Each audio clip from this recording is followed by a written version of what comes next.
சிவனையும் முருகனையும் நம்பணும். இது முருகனுடைய யுகம். இந்த யுகம் நீங்க முருகனை சாதாரணமா இடப்பட முடியாது. சிவனை விட ஒரு மடங்கு உயர்த்தி என் அப்பன் கந்தன் முருகன் சுப்பிரமணியன். இவனை விட அவன் வீரியம் ஜாஸ்தி. அவன் நெருப்பிலேயே பிறந்தவன். இவன் எங்க பிறந்தான்னு தெரியாது. இவன் அனாத.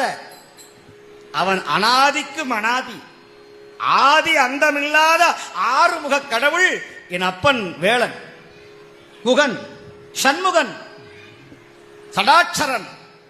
அவன் திருவடிய ஒரு தடவை முருகா அப்படின்னு சொன்னா போதும். குகான்னு மயில் கத்தும். குகா குகான்னு தான் கத்தும் மயில். மயில் அகவத கேட்டீங்கன்னா குகா குகான்னு சொல்லும். சுப்பிரமணியா, கந்தா, கடம்பா. கந்தனையே சொந்தமென எண்ணி விட்டால் சந்ததமும் முந்தனருள் கூடி வருமே. நீ யார சொந்தம் நினைக்கணுமா? கந்தன் என் சொந்தம் நினைக்கணும். கந்தப்பன் என் சொந்தப்பன்.